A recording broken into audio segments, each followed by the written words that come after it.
Right. Good morning, and it's a lovely day here on a Sunday afternoon. You know, it's after 12 now, and it's the month of August. Month of August, the 8th month of the year, named after Augustus, one of the Roman emperors. Now, what is interesting is that was it last week? Yeah, about a week ago, there were riots because of what had happened in Southport. 3 young kids, less than 5, 6, 7, 8 years old, were murdered by one 17-year-old young man that we're told comes from Wales. And the police had done nothing about it until the riot started. Now, we don't know all the details, but what is clear is that something has gone wrong in British society where the ordinary Joe in the streets does not trust the police anymore. Because they expect the police to come hard on people who don't respect the Union flag of the United Kingdom. Right? If you're British and you're patriotic, you think, why are they trashing my country, my flag, my people? And those are legitimate questions. Every country has got its own individual patriots. In America, we remember the Patriots who introduced American War of Independence from King George III. And consequently, 13 states became the foundations of the United States of America today. Britain are the same thing. In 1801, the United Kingdom started saying, hey, we're a union of Scotland, Wales, England, and Northern Ireland. Well, it was Ireland at that time. Ireland became a republic in the 1920s. So they're still Northern Ireland. So this is the core of being British. Being Welsh, being Scottish, being English, and being Northern Irish. Okay? So our government, no matter who comes to power, whether it's Labour, Liberal Democrat, Reform maybe, you know, it's Labour and Conservative, should actually listen to the general public and not take people as mugs. You know, ordinary people are rather fed up. This Labour government does not really care about promoting harmony around the United Kingdom, which is a shame. It was in opposition for many, many years. The Tories had an opportunity to make sure Brexit worked properly for the whole nation. I support Brexit. Why? Because it meant getting away from the EU and its logis, the way to operate in politics, economics, and business. I mean, I traveled when I was working into Europe, you know, on business. So I know what happened there. But I was always happy when I saw the flag and said, hey, it's Britain that we're coming back to. Because we're a unique nation, an island nation, okay? So whether you're from the Picts or the Welsh or the Anglo-Saxons or the Normans, it doesn't matter. You're British. Rejoice in your being British, because other countries love it when they say, I'm an American, I love it. I'm Canadian, I love it. So why is it that British people don't want to be proud of being British in a good sense? You know, we like to denigrate people that have done well, and that's silly. Now, Southport is a flashpoint. In my opinion, looking at what's happening around the country from a historical point of view, I see this as a precursor, something that is beginning to happen in Britain, where ordinary people are fed up of society's governments, right, local and national. They're fed up of the police because they have a two-tier way of operating, for example, in the metropolitan cities like Manchester or even London in particular. We see this on Saturday where, you know, this is almost illegal from a police point of view. If I walked in the streets of London on Saturdays just like this, they'll say, no, you can't be here because the PLO, Hamas people over there protesting against Israel, they've got more rights than I have. And by the way, I'm not even Jewish. It's just that I got sick and tired of my Jewish friends being trampled upon. Now remember, when in Nazi Germany in the 1930s, Hitler came for the defenseless. Hitler took children that were not perfect. They had a limp, and he put them in the gas chambers. That's right. He murdered little babies, little children, 5 years old, 3 years old, and he ripped them from their parents. These were, and then the Jews were put in the gas chambers. And then he went for the trade unions. right? And then he started going for the Protestant Christians as well. So who was there to stand up and say, hang on guys, this is wrong? Very few people left alive would stand up. There was Dietrich Bonhoeffer, a Christian, German Christian. He stood up, he was murdered by the Nazis firing squad. All because as a Christian pastor, he said, I'm a Christian and I'm supporting what is right, not what is wrong. So we have a chance in Britain to have a revival and a reformation, you know, not the 16th or 17th version, but the 21st version. Wales had a revival in 1904. And guess what? The police would be patrolling the streets in Wales, and then they'll go to the judges. The judges say, any cases to answer today? And they'll say, we've got nothing at all. Wow! Can you imagine a society where the judges have got nothing to do? Because everybody in Wales had heard the gospel of the Lord Jesus Christ, they become Christians, their lives were turned the right way up. You know, some of the miners, hardcore miners who swear a lot, they would go in the tunnels digging for coal. And they would say gentle words to the donkeys and horses going into the tunnels to dig for coal. And the animals would go, what's the matter with this guy? He's not swearing at me anymore. That's right. The animals were shocked, right? This is what happens when the gospel of the Lord Jesus Christ transforms society. So Wales is a good example. 1904. And today when you go travel to Wales, you'll find almost every town has got a little church, a Bethel. That's amazing. In England, the same thing happened. There was a revival. The Salvation Army came here by General Booth, and they did tremendous work in East London, and they spread out. Now they're international. Okay, the church is God's means of changing society, not politics. Politics is made by people full of pride. Yeah, they don't know mercy or compassion that God gives to the world. So if you're a Christian, you get involved in politics, fine. But make sure that you behave the way Moses behaved, the way Joshua behaved, the way Zechariah behaved, the way John the Baptist behaved. You make your mark, you get enemies because they don't like righteousness. They love the ungodly stuff that they parade around with, okay? For example, what is pride? Pride marching around the area. I mean, pride is the #1 enemy of God. God says, be humble. And yet, we are pride marchers. Arrogance. That's Satan's sin. So in Southport, people were boiling. It's been going on for too long. So when these young children were murdered, I mean, how this 17-year-old man could murder defenseless babies is baffling. But don't give me excuses or psychiatry. No. The gospel says, where do murders come from? From your heart. You desire something, you can't get it, so you lash out. It's your heart that's wrong. So this 17-year-old man, his heart is wrong. Okay, we're Christians, we can pray for him that he'll be transformed, but he needs to face justice. Okay? Both coins. Mercy, compassion, and justice.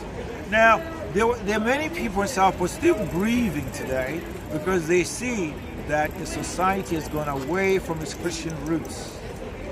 Look at the people coming from France, so-called illegal immigrants on boats. Doesn't Britain have the Royal Navy? What's the Royal Navy for? The Royal Navy is part of government to protect and defend the realm. In other words, from domestic and international criminals. Now, some of these refugees are genuine, okay, but the vast majority, maybe 90%, are not genuine. No way, right? Now, why do I say this? Because these people are along the French coast. In Dunkirk, where I've been to, in Calais, I've been there as well, right? Why do people from, say, Syria want to come to Britain? Britain never colonized Syria. Did it? No. Right. So why do Syrians speak French and Arabic? They don't speak English. So why do Syrian refugees want to come to Britain? Why don't they go to France instead and stay there? Algeria, French before. So why do they want to come to Britain when they can go to France and stay there? France is quite a safe country, by the way, and France is 5 times the size of the United Kingdom. We have limited space in Great Britain. Simple as that. It's an island, right? We're surrounded by water. So why would you travel from Algeria, from Morocco, from Mauritania, from Syria, and go by boat, and then go to Italy, and then go overland, and then go to France, and then say, oh, there's England, there's Britain over there, I want to go there. That is crazy. That doesn't make any sense. France, Germany, Italy, they're safe countries, right? So why would you want to come to Britain when Britain is a very small island, right? We work hard for our money, and the government takes a huge chunk of it through taxes. And I'm personally fed up because some of my taxes are now going to the United Nations. From the UN, it goes to Hamas. Why? UNRWA, a terrorist-funded agency of the United Nations. By the way, here's a question for you guys out there. Why does the United Nations have 2 agencies for refugees? There is one designed for the so-called Palestinians, quote-unquote, and then there's another one called UN High Commission for Refugees for the whole world. Now, the rest of the world outnumbers the so-called Palestinians, right? So why does the United Nations take my tax money and chuck it to the PLO and Hamas? And they don't care about the rest of the world who are real refugees. For example, between India and Pakistan, there have been wars, at least 3 since 1948. Right? Does anybody want to talk about that? The Balkans, there were wars in the 1980s. Serbia, Herzegovina, and all the other countries of former Yugoslavia. And some of these people had to come here as refugees. Those were genuine. No problems about that. The Vietnam War, there were genuine refugees. Okay? That was way back in the 1970s. Right? So we've got genuine refugees and bogus refugees. Now, when the Labour Party, where there's David Lammy, the Foreign Secretary, allows the bogus refugees to come here, and he gives them God bless you, gives them preferential treatment, right, at the expense of ordinary British people who can't get on the housing market, for example. They don't get housing benefits. They don't get the perks that the so-called bogus refugees get. Now, that's wrong. That means your so-called unity is being destroyed because by your policies, which are coming in, you're dragging ordinary British people down the gutter. And that's wrong. So Southport was a flashpoint. Now, there are other places. For example, Rochdale, a few years ago, right? We warned about what was happening there because there were grooming gangs from the Islamic community, mostly Pakistanis, unfortunately. But they were taking white girls and having sex with them and grooming them. And yet the local constabulary was not actually doing its due duty. And that's wrong.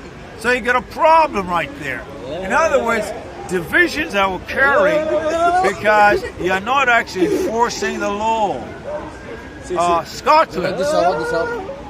Scotland, Glasgow Airport was bombed by 2 dentists about 20 years ago.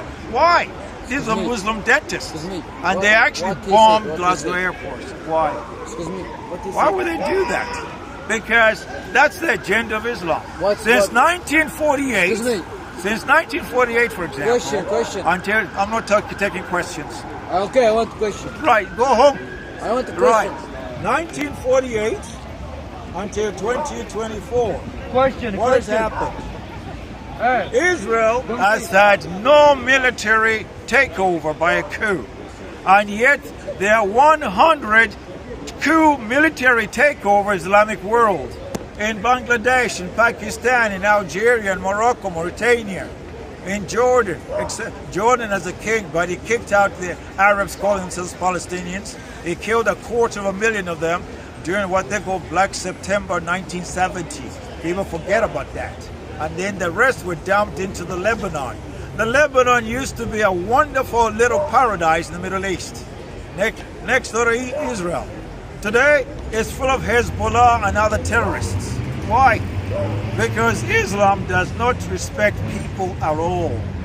We have a soldier, Rick Letby, who was murdered in South London, near Lewisham area, less than 10 years ago. People forgot that this was a soldier minding his own business, and yet the Muslims killed him, murdered him. Right? Realistic. Wrong, isn't it? Well, in London, there were bombs on buses on train 77. Remember that? Oh, we've forgotten. How we forget so easily. And yet, all these attacks by Muslims, not by the Hindus, not by the Jews, not by Anglo-Saxons, but by Muslims who have infiltrated this society, and they've got the bombs, stored somewhere. They can make them chemicals, whatever, and they blow people up. They blow everybody up, right? Why? Because Britain is running away from its Christian roots. That's a problem. This flag is called the Union flag. Why? Because it's the union of Scotland, England, and Northern Ireland. There are three crosses. The cross of St. George, England, the cross of St. Andrews, Scotland, and the cross of St. Patrick, Northern Ireland. So from 1901 until today, this flag is what unites all these different countries in the United Kingdom. Why are we trying to destroy it from inside by allowing bogus refugees coming here, killing our children, killing everybody else, and then the police and administrators, they just look around, oh yeah, it's only a problem because you're talking about it. Well, we are talking about it because it's time to wake up and smell the coffee. Right? The bandits are in the country now. And they don't want to... By the way, why doesn't the government deport these guys? Right? Rwanda scheme. Most people objected to it, but guess what? It was going to be a deterrent, right? You come here illegally, we shift it to Rwanda. Rwanda's agreed to look after you. Guess what? Italy's got a similar program. It's now got an Italian program with Albania. Exact same thing. And by the way, before the Rwanda program by Britain was signed, did you know that the United Nations, that's right, they've got their own Rwanda program. That's right. And they've been funding it, taking illegal refugees from Europe and dumping them in Rwanda. And nobody wants to talk about it. So if you're Labour and you're in government, why don't you criticize the United Nations for doing it? Of course, you like things to be politically correct. But look what's happened at the Olympics. I'm not watching the Olympics. How can a man box a woman in a woman's tournament, beat her up, and then you say that's not violence against women? This is a society with its programs like the Olympics showing us that something is dreadfully wrong, right? So these are my ideas of how can we change these things. Number one, justice must be fair and to be seen. Deport the criminals. Get them out of here, for goodness sakes. Why you want to keep them? Why are you still allowing little boats to come from France to Britain? Why don't you get the Royal Navy, park the Royal Navy ships, maybe 6 of them in the English Channel, and whenever the boats come from France, the Royal Navy says, sorry, you can't go any further. Turn around, go back to France. France is, vive la France, it's a French country, it's free of charge, okay? Go talk to Max Macaroni over there, right? You're costing me my money, which I paid in my taxes, and I'm sick and tired of it, okay? I worked over 50 years, and why should my money be wasted on useless projects? There are far better charity cases in Britain, including ex-soldiers who are street sleeping every day. That's a disgrace, okay? We can build houses, we can do buildings. I used to be a lecturer before I retired. So what do? We go to colleges full of people from outside, and yet local English people are frightened to go to college. Well, they say they're outnumbered, which is crazy, right? This is Britain. This is England, this is Scotland, this is Wales, this is Northern Ireland. Stand up for your community in Jesus' name. Thank you very much. God bless you.